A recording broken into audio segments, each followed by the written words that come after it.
welcome again to another episode of What I Know, the podcast. And again, I am still in States and I'm still interviewing MWF fellows. But today, I think this is going to be the most interesting conversation I'll ever have here. And because of this lady, she intimidates me, by the way. No, you do, because let me tell you guys, just even before I go anywhere, let me read, because I just want to do justice. I'm not going to say everything because I don't want to preempt it, because I want people to really listen to who she is, but this is it. So Farida is a 2021 Mandela Washington Fellow, a 2 times TEDx speaker, a publisher, author of 2 books. She has been recognized as one of Nigeria's 100 most inspiring women and a Arewa's, you have to tell me more about that, 100 People of 2016, and a finalist for JCI Nigeria's 10 Outstanding Young Person and Humanitarian Award globally, most exceptional change maker. She's also a non-executive director of Republico Group, a leading media and communication company in Nigeria. So now you understand why I am intimidated by her. I'm literally shaking, because when you joined us, Farida, a lot of people didn't know who you were until we found out on LinkedIn, and then we started hearing whispers about who she is, and now when she walks around, we're like, hey, you guys, Farida is around. Farida is around. So who am I? I like to keep it simple when I introduce myself, because I wear so many hats. And, because of that, sometimes it's difficult to know which hats to put forward. Yes. But I call myself a social entrepreneur. I believe I'm an active citizen of Nigeria. I really believe that big changes can happen from small spaces. Okay. And I say that I am a small town girl, who believes in a better world. As long as we all make our mark, and as long as we're all doing the little we can do in our own corner. Yes, absolutely. Professionally, I've done a lot of volunteer work, and that has got me a lot of awards and recognition. But it has also pushed me to want to do more, not just for myself, but for my community as well. I'm the current president of the Mandela Washington Fellowship Alumni Association of Nigeria. We have the largest group of alumni for this 10-year program that has been happening with the U.S. Government through the U.S. Department of State and the ECA, which is the Educational Cultural Affairs Commission. And we have 678 fellows. Wow. So far, and I'm the current president of that association. I am also currently the deputy national president for the African Women Entrepreneurship Program, which was also another U.S. government project that was started by Hillary Clinton when she was still first lady in office. And this particular association is just for women-led businesses that are looking to export into America, the U.S., and Europe. And the focus of this particular association is how to support women to be able to do trade internationally. And we have over 44 chapters in Africa, and I'm the current deputy national president for the one in Nigeria. We have over 1,760 members. Wow. In my role, away from association work and all the other many things that I do, I am currently the head of customer development at OneTeller. OneTeller is a fintech company that is looking to bring in a new change when it comes to using international cards, especially for using your Naira, which is our own currency, to be able to fund wherever you are in the world.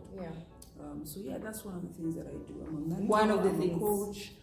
She's a mother. I'm a mother. I support so many women because I believe that when we get it right with women in Africa, a lot of things is going to change. So that is why, I've dedicated over 10 years of my life working with women.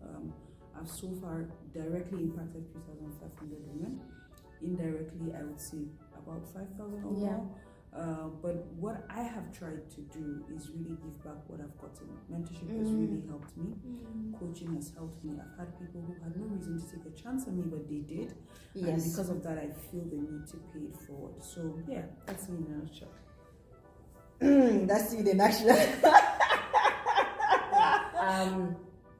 thank you for that introduction, and just congratulations with so many things that you're achieving.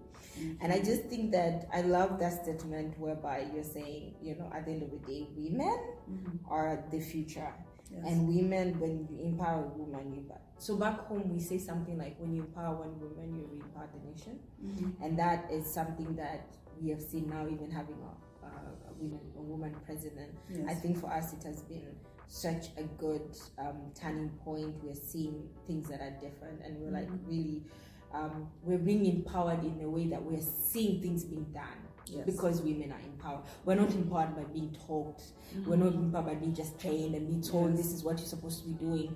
We are seeing it happening in real time, which is really, really good. Okay, so I want to go back to you being a president, because now we're with Mandela Washington Fellowship, and you guys are the biggest group. What are the most challenges? This is something that I keep saying, because I feel like because of Nigerians are many in all of the cohorts, you'll either find 2 Nigerians or 3 Nigerians in one university. But most of the time they are also pushing, because we have a wider group. Yes. So we see the Nigerians were in that wider group, and they're pushing a lot of oppressions, and pushing out of diversity in the different industry. They're pushing out of equality. They're pushing a lot of that. So you being a president, what are kind of the most pressing challenges that is facing Nigeria that these Mandela Washington Fellows are tackling, and have been for the last 10 years? Because I'm really, really always curious to know, because when we watch Nigerian movie, let me go back to when you watch Nigerian movie, sometimes you see a village and you're like, wait, that looks like our village. So it's so fascinating now that we have 19 nationalities here, and you talk to people and they're like, we're facing the same challenge, we're facing the same challenge. But because you're the president and you know what they're doing, what are these pressing challenges, and what are the Mandela Washington Fellows doing? That's an interesting question. So I've been in office for a little shy of 9 months, I would say. And even before becoming president, one of my major campaign themes was making sure that our association became member-led, which meant that not just the executive council or the board, other people also had a voice when it came to how things were being run, kind of programs we chose, and also how we spend the money of the association. Because at the end of the day, we're getting this money. The bulk of our money comes from grants, but also we have people paying dues yearly.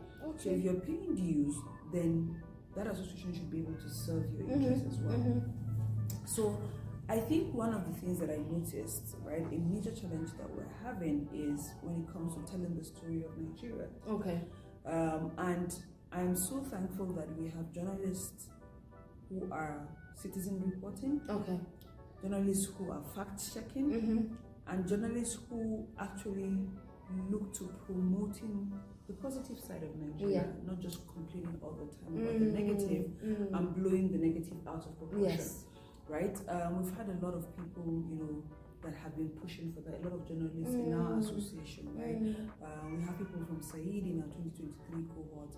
We have people like Harun in our 2016 cohort that is really pushing for, telling the stories of Nigeria in a better way, through spoken word, through poetry, through writing about the history of Nigeria, right? We have another person, Akintunde. He also works with like a Center for Journalism, investigative journalist, and he's also one of those people that has really been pushing for fact checking and telling the story of Africa as it should be, not just Nigeria. So I would say that's one thing that really captures my attention, that sector especially. That's beautiful. Because perception is everything, right? We were living in a world where people don't take the time to find out things for themselves, or might never have the opportunity to experience Nigeria for themselves. So they know Nigeria through the stories that they're reading and they're watching on TV. So it's important that we are the ones telling that story. There's a popular African saying that says that until the lion learns to write, the hunter would always be the hero of the story. So we are the lions, we are the Africans, we own this narrative, we should tell our own stories. So that's one of the reasons why I'm very particular about that sector. Another sector we have, which I feel is also very useful, unemployment is very, very high in Africa.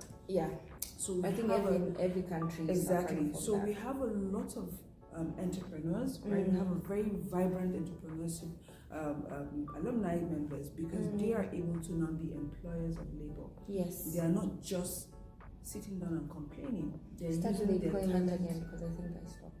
Sorry. Yeah. So I was saying that we have a high unemployment ratio in Africa. Yes. You know, and Nigeria is one of those countries because we have over 200 million people, and we have a healthy youth population. Over 60% of our population is under 35. So that tells you that we have a bulging problem when it comes to unemployment. And we have a lot of entrepreneurs within our association who are MWF fellows that are doing amazingly well, trying to not just complain but also be employers of labor. Right? So we have people from our 2014 class all the way down to 2023 class who are very vibrant entrepreneurs, right? If you look at the technology sector, the financial sector, the health sector, food, if you're looking at employability skills, if you're looking at training, if you're looking at supporting women to be able to start their own businesses, we have a whole range of them. And that's the beauty of that diversity. Another sector that I really want to mention is the disability sector. So one of the things, unfortunately, we don't have a culture of in Africa is looking at people who are differently abled and being able to engage them meaningfully. Most of the time we just look at them, we just have pity for them, we don't think they're good enough, and we just cast them aside. One of the things I'm really proud of, one of the histories I'm very proud of in our association is that our first vice president is actually someone with disability. And she was able to push a lot of changes when she was in office, and we've continued that. Because now, in our administration, we've been able to create for the first time ever what we call a DEI committee, diversity, inclusion. Yes, we learned that in Nissan when we went to Nissan. That's really good. And that committee, the chairman of that committee, is actually someone who is deaf. Yes. And that was intentional. Yes. That was intentional. And the deputy chairman, the deputy chair, is someone whose NGO works directly with people with disabilities. And we were very deliberate in doing that because, again, we need to allow people who are experiencing those things to be the champions of the change. If you keep saying, I am speaking for disability rights, it's good that you're doing that as a collaborator, but you shouldn't be the face. That is my stand. So it was very, very important for us to be able to get someone who understands the pain of that, to be able to push it forward, right? And trust me, we've had so many more of them even coming out to be able to collaborate with us. One of the things that really helped us as well was that, you know, the chairman was able to make like a short introduction to sign language video for us, which we put on our YouTube page to help other people to learn sign language. Because again, we cannot say that we want to include them when we don't even understand. We don't even learn. We're not so learning. That was something that we really wanted to push, right? So these are some of the things. Again, I feel like everybody who is part of our community, right, is a leader in their own right. The fact that they got this fellowship is a testament to the amazing work that they're doing in their communities and how much of a touch they are to their community. So again, just to touch on those three, where we have a diverse group. I don't doubt that. I don't doubt that. And I think, you know, just having, you said like 600 fellows, that's a lot. So I recommend, like, kudos to you just for leading that. Your work with Brief Academy, tell me a bit about that, because you have talked about how you've impacted all these women, but at the same time, there's a time when you're doing your introduction, you talked about how you're so passionate about sharing your knowledge and training other people. Tell me more about that, because I really want to see how some people there are people that I'm going to send this link to, and maybe the rest we're going to listen to, who are doing something similar. And I just want to see how you are doing it in Nigeria and how you're being able to impact those women for all these years. So I think the Brief Academy, long story short, came out of the need for me to share what I know. When I started, one of my first proper businesses. I mean, I've done other things on the side. One of my first proper businesses was a hair business. Okay. I mean, I've always been passionate about hair care. You know, since I was in secondary school, I've gotten awards because of how I dress my hair and how I do my hair, even in school. And so I decided to do something different, right? At the time, we didn't really have a natural hair salon, especially in Abuja, the city where I was in. So I was one of the first people to set up a natural hair salon. But I knew that I wanted to be able to use my salon as a point of contact to inspire more women to believe in themselves. You know, at the time, natural hair was not as popular as it is now. So not putting on a relaxer on your hair means that you were looked at as an outcast. So I wanted to create a space where people felt comfortable. So once you come into that space, we're not saying, oh, when are you going to relax your hair? We're not forcing you to make choices that you're not comfortable with. And also we're guiding you through the journey of accepting yourself. So that was how it started. Now, through my conversations with these women, you know, setting up a business in Africa is very hard. Sustaining it is equally difficult.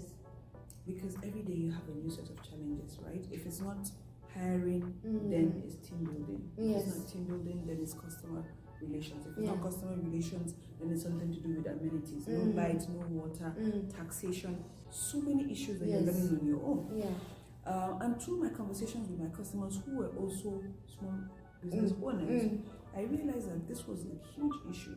So they will come and I will be talking to them and I'll be saying, oh, this is what I'm going through. And they'll tell me a challenge that they have. And I'll say, oh, this is how I solved it. Would you want to try doing that?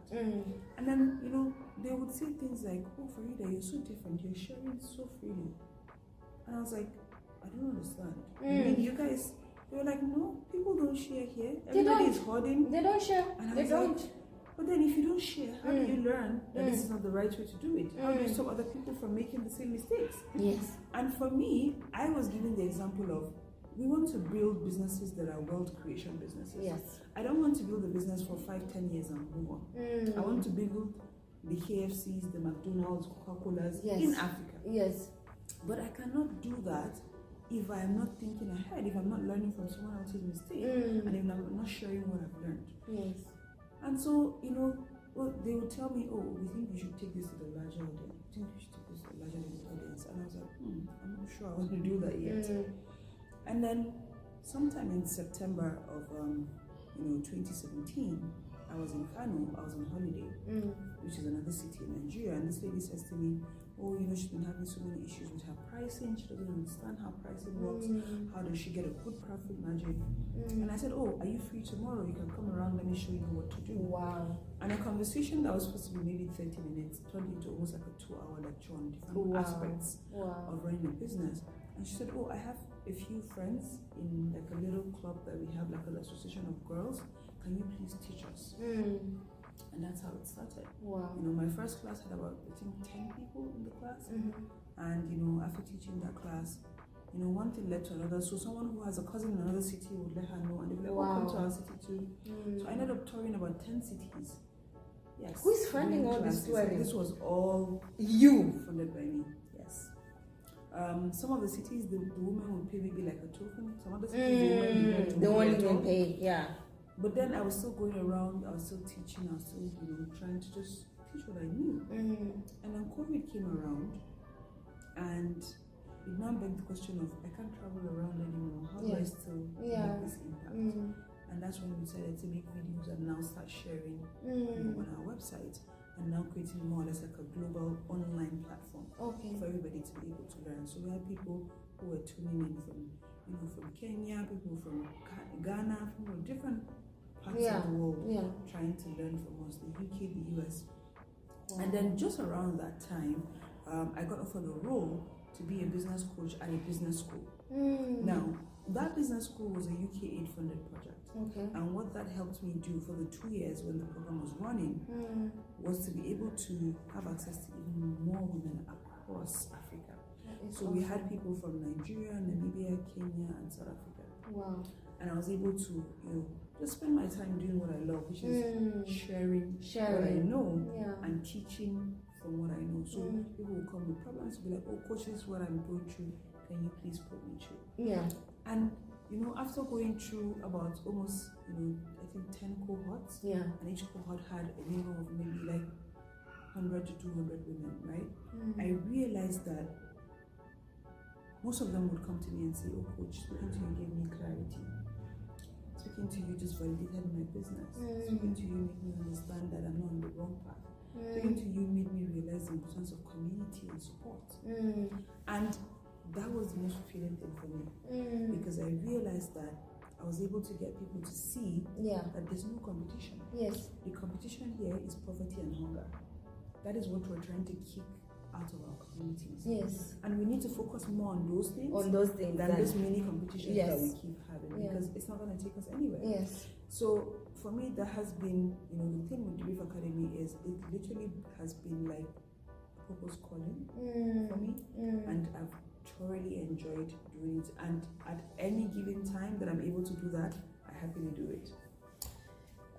Man, like for me, I think back home we have people who do those kind of stuff. We have people who, even us through Things Sport, we're doing the same. But I think it's you have to have the passion to do it in order to keep doing it, even when you don't have the funding, even when people don't show up, even when you feel like people are not giving the feedback and support that you need. So I applaud you for that. You are doing amazing stuff, doing that for all those years. And again, you see, this is something that we were talking with somebody like yesterday, saying you have to start.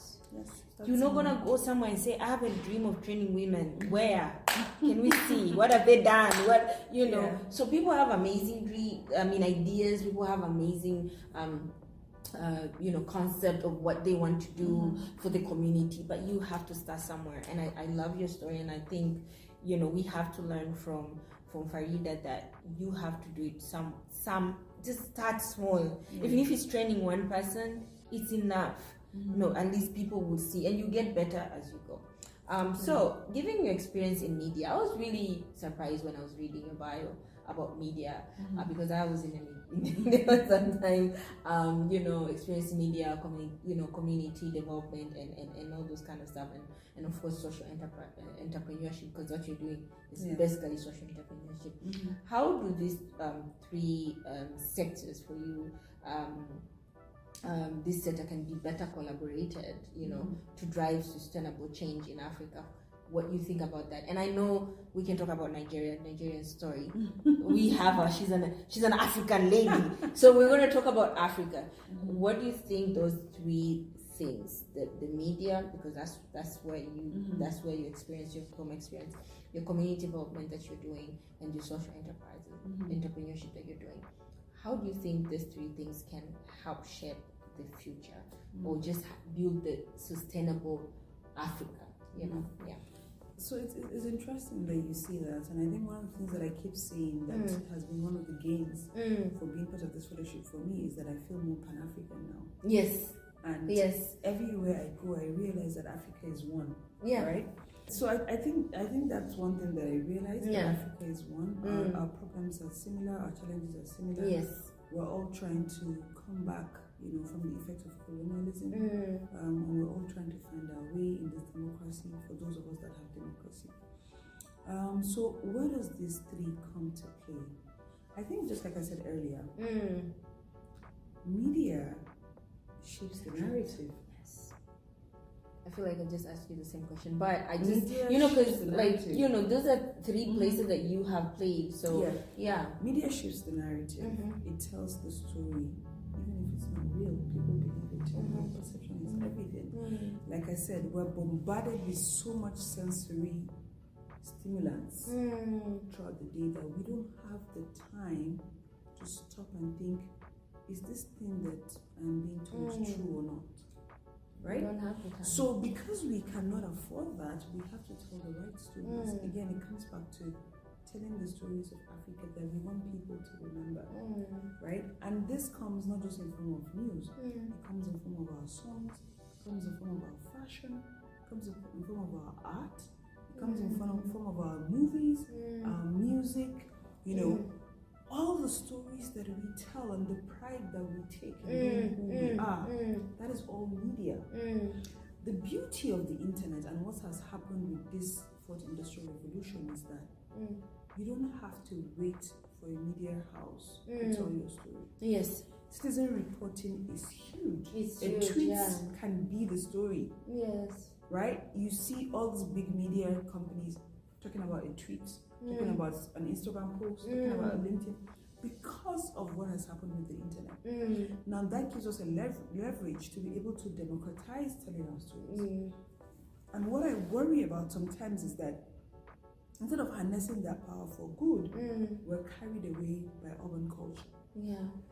And missing what makes us unique, what makes us African. So I think for me, that's the one thing that we need to focus on is how do we harness this story? Yeah. And I tell young leaders, like yourself, like me, you cannot afford not to tell your story because it doesn't matter what sector you're in. So this is how it interfaces, right? Yeah. Social development. Yes. Whether you're doing policy advocacy, whether you're doing healthcare, water, sanitation and hygiene, whether you're doing things around citizen participation, whether you're doing something around fashion, around beauty, whatever it is that you're doing, you cannot afford not to amplify that story because mediocrity thrives where good men and women do nothing. Absolutely. So when we're complaining that other people are taking the narrative, we are the ones at fault here. Yes. Because we have allowed for a space where people cannot compare. People have nothing to compare it with, so they'll believe whatever they're hearing. Yeah. You know you have the better story. You know you have friends, you have cousins, you have aunties, you have uncles, you have family, you have friends, you have colleagues, you have mentors who are putting in the work. Yeah. Why are you not telling their story? Yeah. And that was, for me, that was why I got into media in the first place. It wasn't like I had, any formal training, right? I looked at the North, and at the time, even before the insurgency happened, people had no idea what was happening in northern Nigeria. They believed we didn't speak English, they believed we didn't even go to school, they didn't know that women were allowed to wear trousers in the North. It was chaos. And I was sitting in the North, living my best life. And I was wondering, why do you Farida, which best life is this? And I was like, why do people think that we are not, more than us, civilized? And that was what prompted me to start telling my stories. And I, got a domain name, I bought it, I did a website, and I started writing stories. Wow. And I was telling the stories of people. I had a future column, I was featuring people who were doing amazing things. I was telling other stories, I was writing, and I was just reporting from my perspective. You're really encouraging me right now. People, I have a platform and I'm not utilizing it. And then people started to say, you know what? I want to tell you a story. People started paying me to tell their stories, to do reviews for them, to go to their businesses and do a review. Wow. And it just blew up. Before I knew it, we had columnists, we had this, we had that. And that was what led for me being nominated, as you mentioned earlier, as one of 100 Arewa women in history, Arewa people in history. So Arewa is the north of Nigeria. Okay. So in history, 100 women were recognized in 2016 as people who are changing the way the north is being seen. And I was one of those people. Through the stories, guys. Through the stories, yes. So you have a voice. Use that voice for yourself and for the people around you. Because again, we cannot afford to complain that other people are telling our stories when we have the leverage of technology. Yeah, and we're also, I feel like back home, it's like, because there's so many problems and there's so many challenges and that means that there's so many opportunities. So many young people are coming up with solutions every single day. The stories are endless. Here I feel like, what is there to be told? You know what I mean? I know people are doing amazing work. People are doing amazing work for their communities and everything. But I feel like back home, we have so much to say. And even though we're talking about poverty and unemployment and everything, beautiful things are coming out of in our countries. Beautiful things are coming out of all these challenges and all this hardship that we're going through. And I love that we need to amplify that message. We need to keep talking, we need to keep writing, we need to keep saying our own story, we need to shape our own narrative, and in that way the world can view us in a different way. Because this is the thing, because of the mentality of being slaves and all this kind of stuff, the mentality that we're behind, the mentality that we're not good enough, the mentality that we're not smart enough, the mentality that because our countries are not developed, our infrastructure is bad, our politicians are not doing a great job, whatever it is, we ourselves, we have convinced ourselves that we are that, which is so not true. So through these stories that Farida is saying that we need to amplify, we need to write, and I keep saying, like, the reason why I'm even looking at the camera is because I know a lot of people who are going to watch this video, they are in places that they can be able to say something. Yes. Use that LinkedIn page, use your Instagram pages, use your Twitter. If you see somebody doing something great with their community, take a picture, interview them, write something about that. So people know that, no, we're not waiting for handout, we're not waiting for aid. Yes. We have people who are coming up with solutions, and we're doing it by ourselves, and we're building our continent, our countries, brick by brick, through the people that are in our country and in our communities, and they are going through these problems every single day, and they're the only people who actually see what we're going through, and they're the only ones who are going to make change. So I needed to say that again, so people from the back can hear. Very important. We say the people from the back can hear. I am gonna go back to you being an author. Tell me more about your books, because girl, you have all these titles. You're a mom, you are traveling around, you are educating people, and you still had time to publish books. Please tell me more about it. I hope I get a copy. Is it on Amazon? You send a link? Yes, it's one on Amazon. Okay, I'll put a link below, guys. So, writing my book. So, my first book, again, this also came about from my work with the Brief Academy. But I tell the story of why I started my hair business. Okay. And the importance of us reminding ourselves that we're beautiful as we are. Because as women... My dad will love this. As women, we've created this narrative. Yeah. I want to say society has created this narrative for us. You have to be slim, you have to be tall, you have to be light-skinned, you have to have long hair, your hair needs to be straight. You have to look like you don't have any problems, but also be amazing when it comes to nurturing. Like, there's just so many layers, right, of the expectations of who we are, that we miss it. And I tell that story from a personal experience. I was the first one in my family. I was the only girl for a very long time. I had brothers. Beauty wasn't something I was so concerned about, right? But as I grew older, so I went to uni and I noticed, okay, the light-skinned girls got, asked out more. The girls with the long hair got asked out more. The girls who were, so I started to feel, there's something wrong with me. I don't have pointed nose. So you start to peek at yourself, as opposed to being kind to yourself and giving yourself grace that God made me this way, so there is something special about me. And this is someone like me who's very confident and doing a lot of things. Yeah, right? I was about to ask, like, which year was that? Because you're so confident. Exactly. So again, it comes back to putting the mask. Yes. But the turnaround for me, the biggest turnaround, I think I've had many, but that biggest turnaround that made me write that book was when I had my son. Okay. And my son was just starting to talk. He was just about 18 months, almost 2 years. And it was almost like, when you have mom weight, you just had a baby, your tummy is big, you're darker in complexion, like a lot of things going on. and you're just struggling, okay, am I supposed to be dieting? Am I supposed to be exercising? Like, and then you look at the social media and these new moms are so cool, they're wearing snapback in 3 months. You're like, and I think I was really struggling, and I keep saying that I feel like my son just was like the voice of God in that moment for me, because I would dress up, getting ready to go out, and my son would look at me, and a child's admiration is so pure and genuine, and he would look at me and he would say, "Mama, you're so beautiful." And he wouldn't say you're so beautiful today. He would say you're so beautiful. Like, it was almost like he was reminding me. And then the one time that it really, so he had done it like 2 or 3 times, and I had not noticed it. And then the time that it really struck me, I was in the car with him. He was sitting at the back, and then he turned my face and held my face like in his palm. And he said, "Oh, Mama, you're so beautiful."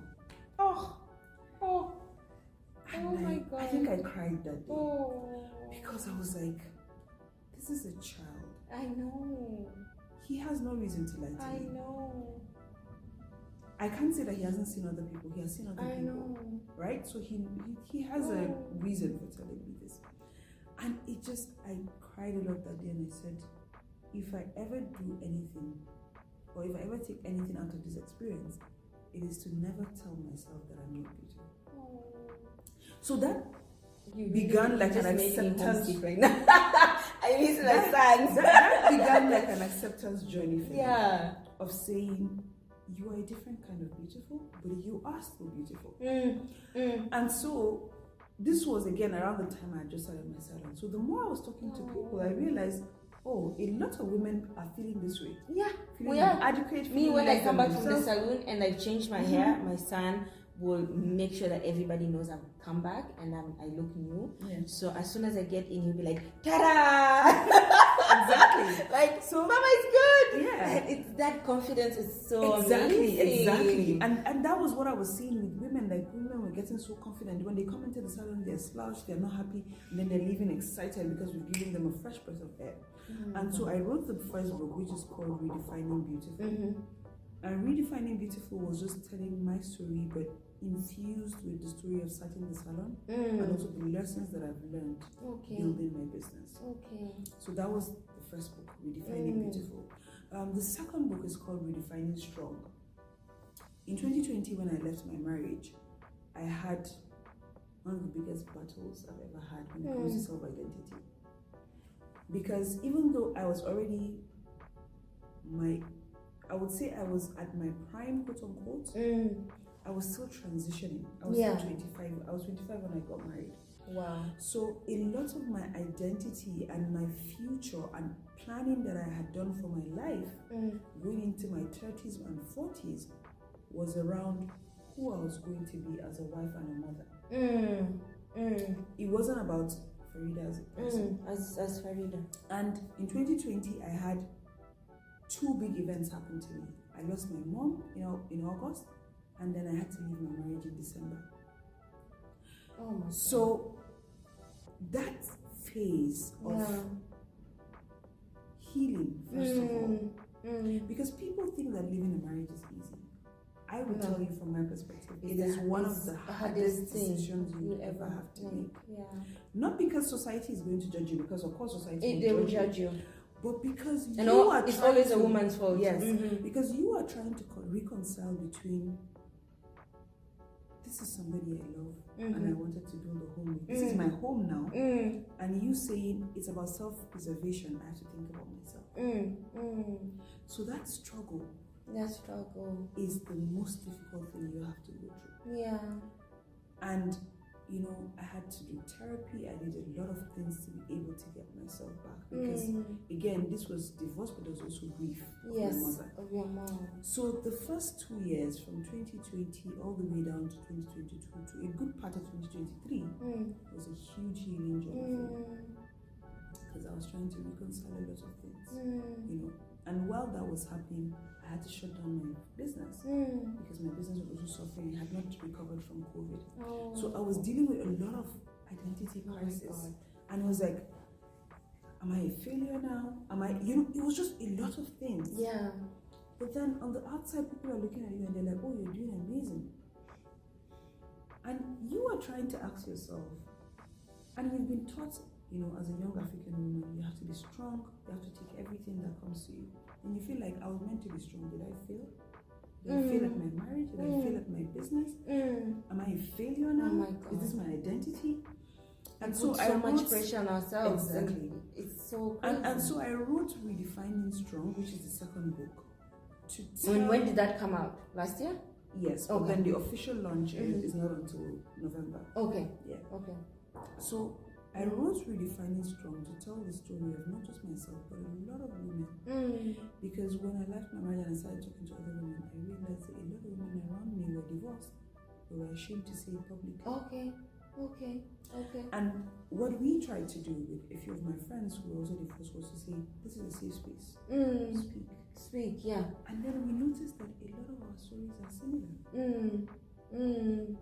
And so I said, I'm not going to show anybody's identity. I'm going to tell the story in a way that empowers women to realize that whatever you're going through, that is your best in that moment. And you need to give yourself grace. Yes. That is your strength. That is the best you can do. Yes. And when you pass that moment, you need to let go and learn to forgive yourself for what you did not know, or for the better way you did not handle it. So that is the story of Redefining Strong. Oh my it's God, the story of women and community, and the importance of learning, especially from my mother's story. Yes. Because there's so much of my mother that I see in myself now as I get older. And so many things she had told me and tried to show me that I didn't understand. Yes. And now as a woman, I'm like, oh my God, this was what she was trying to say. So I infuse all of those stories into Redefining Strong. Yeah, we don't, when they were talking back when we were young, we just thought it's a blah, blah, blah, blah. But now it's like for me, my mom gave me this book called, I think it was Women Are from Mars, Men Are from Venus. I read that book. That book. My mother gave me that book. And I probably should see this. But I think that is one of the best gifts that my mother has ever given me. Because she knew that I needed to learn that. She knew that I needed to know where is my place and how to navigate all those challenges of being in marriage and all those kind of stuff. So, oh my God. First, before you continue, guys, I'm going to put a link to the first book because it's in Amazon, the first book. And then when the second book comes in, I'll update the link below. But for the first book, please do comment. Tell me in Tanzania, because I'll be back home soon. I'll be back home by the time I'm posting this. Tell me if you need the book, and I will definitely get the book for you. Tell me what you've learned from this episode, of course, and then if you want the book from Farida, and I will definitely buy it in Amazon, and I'll bring it. It will be my gift to you guys. So I just want to buy from Farida, but at the same time, I want whoever is touched by this message, touched by this episode, please let me know in the comment section below. Farida, this is amazing. Like, you are giving so much hope to so many people. I love the part where you're saying you brought these women together and said this is a safe space. Talk. Because one of the things, even the part of not just the divorce part, but even the part of being an entrepreneur, I think we talked the first day we talked in Innovation Center. We said we broadly find entrepreneurship. People don't talk about the failures. People don't talk about the hardship. People just want to look like they're doing good things. They're winning awards. They're glorifying this entrepreneurship on social media. But it's really, really hard, and we need those safe spaces where we can say, guys, this is really hard.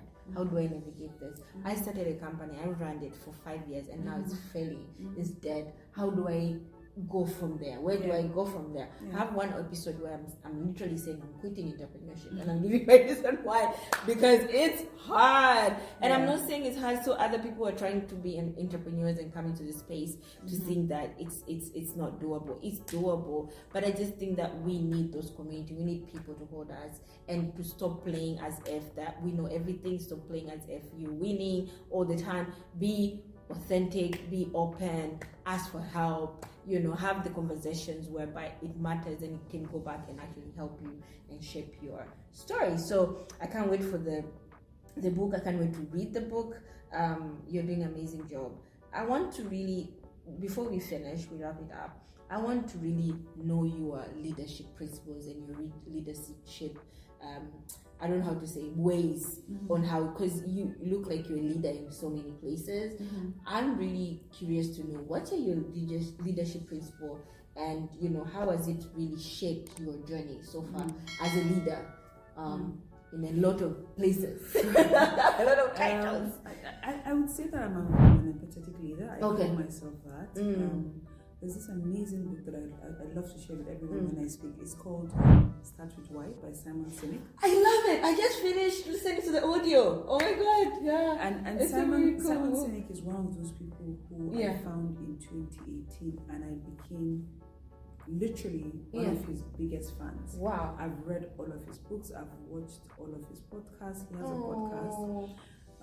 Yes, he does. And during the pandemic, he was doing a reading, and I I think I saved it somewhere on my YouTube. I joined and he actually called me by name and I was like, oh my God, this is it, I've made it. Yeah. But anyways, so Simon Sinek is one of those people that made me realize that there's nothing wrong with feminine energy in leadership. When I started to become a leader through growing my business, all the leaders that I saw around were mostly male. Yeah. And even the women were talking about how we need to be like the boys to be able to beat them at their game. And you see how I speak, Mabuja? I speak very softly. Yeah. I'm a very calm person. I don't like stress. I don't like drama. And so I said, how am I going to be able to do it like the boys? I'm just thinking how you like talk to all these 600 fellows in one room. Like I want to see it, but yeah, when you're doing amazing stuff. Your work speak for you, so don't worry. So that was why when I listened to Simon Sinek, I was like, yes, this is what I want. Empathy. That's what we need in the world. Yes. And of course there's statistics to show that women seem to be more emotional. They're thinking, of course, doesn't mean that men are not empathetic, but of course most women prefer to be empathetic leaders. And so for me, the point of empathy was to look at leadership as a point of service. How am I using my skills to serve others? Yeah. How am I using my skills to serve my community? Yeah. Not me first. Me first. Yeah. Others, right? As a Rotarian, I know that service comes before self. Right? That is what we learn in Rotary. Yeah. And so because of that is the style that I have chosen to take in whatever field I find myself in. And what empathetic leadership requires you to do as a leader is when you come into a room, you don't just start pointing fingers. You listen first. Yeah. So my biggest value as a leader is listening. And I expect that from everybody around me. All my relationships where there's no listening, I don't invest. Yeah. It's a waste of my time. Yeah.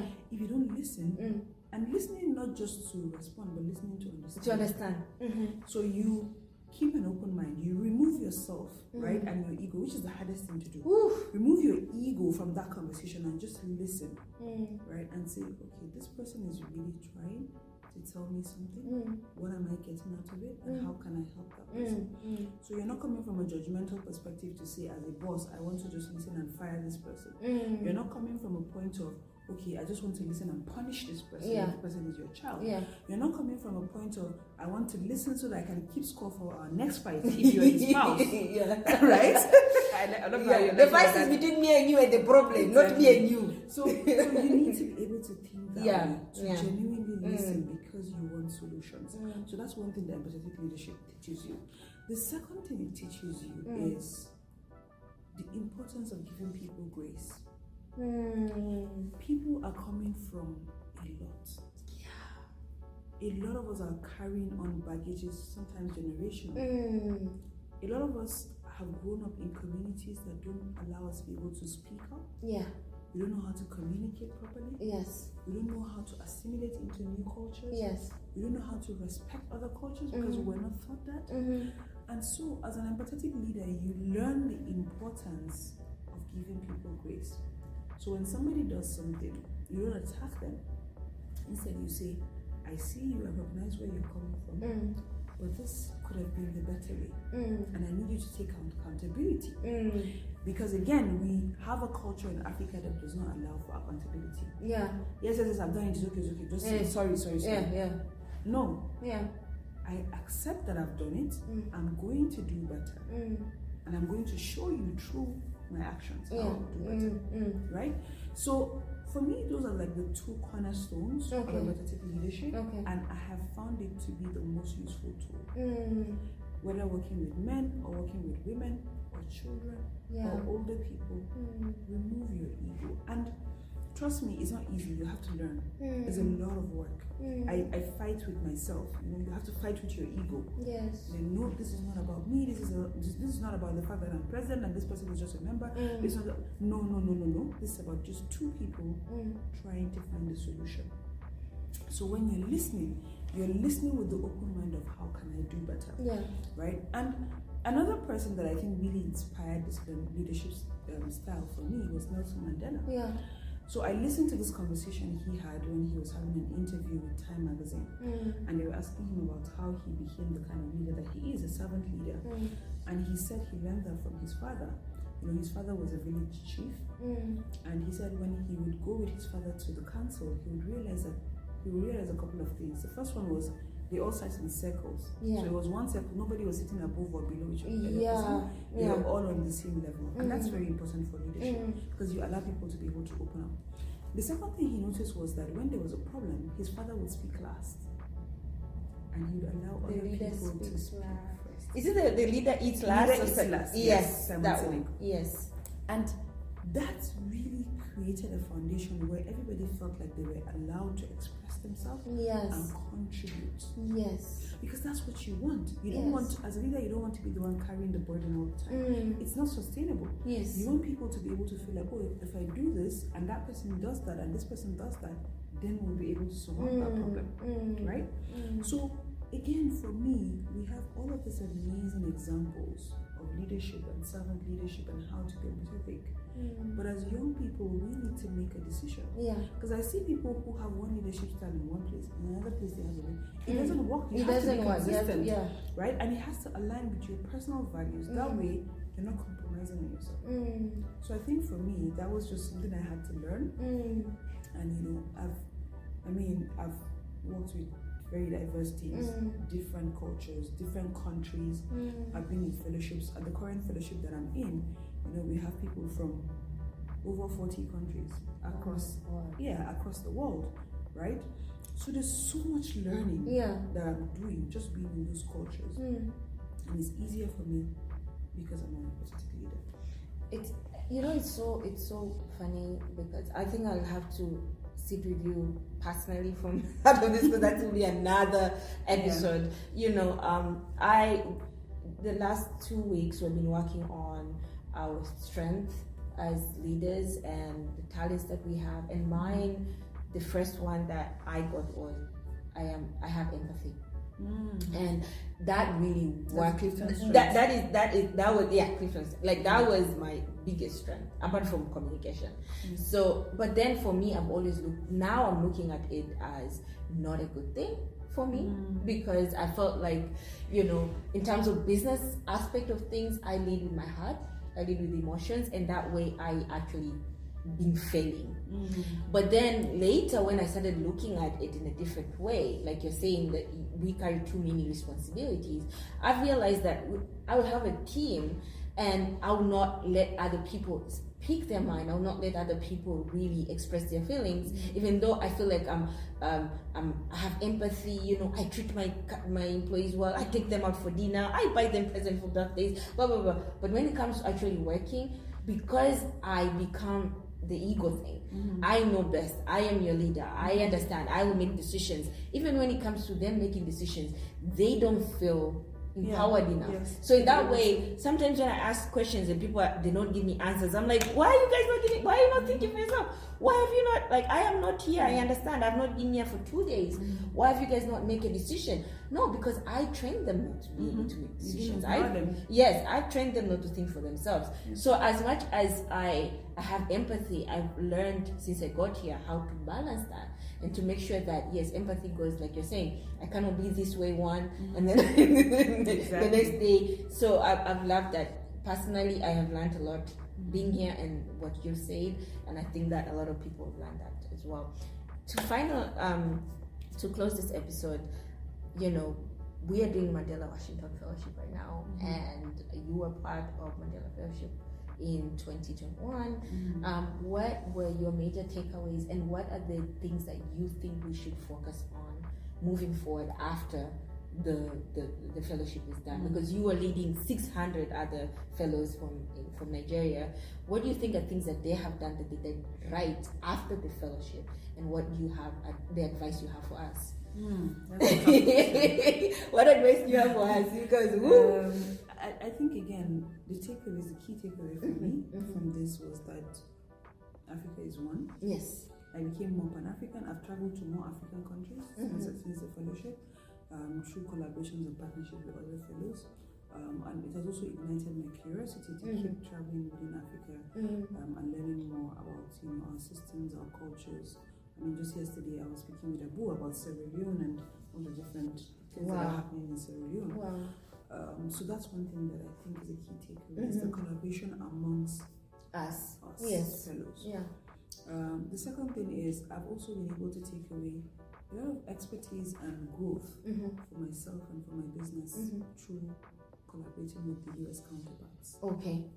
Because again, so everybody's journey is different, but when you are here, you meet so many people, but there would be those few that would stand out. Those ones that you immediately click with. And you want to continue that journey with them. Right? One of the first things that I did immediately after coming back is, my MWF project, I turned it into a real project. And I was able to employ a lot of women from it. I made sure that immediately I came back, some of the people I met here, I got them to connect with other young girls in Nigeria to mentor them, especially through STEM. Right? That was very, very useful as well. I was able to collaborate with, one of the directors for the MWF in my institute to be able to train 100 girls in financial literacy in Nigeria. So those are some of the it might not even be about you, it might be about you connecting other people back home with people that you met here. So that is really, so awesome. For me, those are like some of the key takeaways that I've been able to do, is just collaborating and building upon what we have done. So what should we do? And I think talk to us, sister. And I think the thing is, I would say is a number of things. So the first one is ease of the pressure on yourself. When you go back home, there's so many people that have put you on a pedestal. And you are still trying to figure out what this fellowship means and how you want to navigate going forward. So the pressure might be a lot on you. You put in a lot of pressure on yourself, and other people put pressure on you.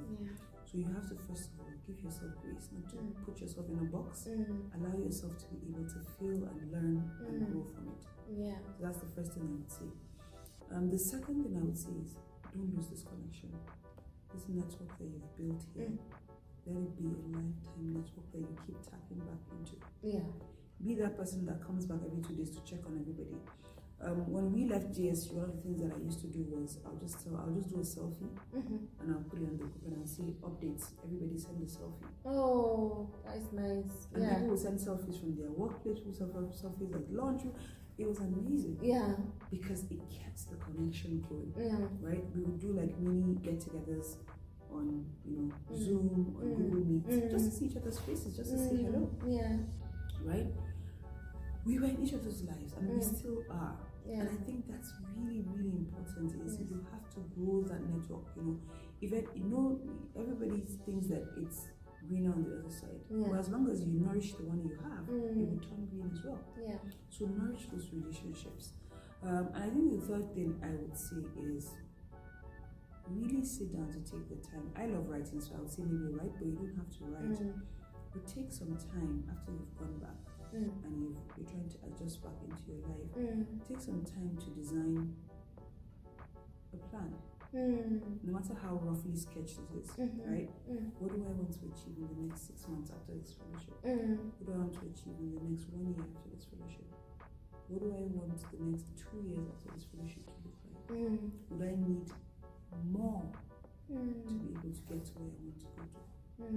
Am I on the wrong path? Do I need to pivot a bit? Right? Have I found a new passion that I want to explore? Again, these are all things that you should be able to sit down and tell yourself, the honest truth as you start to work towards it. And I think also be willing to pay it forward. Now there are a lot of people who, because of you, know about the MWF. Because of you, they want to try. Because of you, they're inspired to do more with their lives. Be available to those people. Be a mentor to them.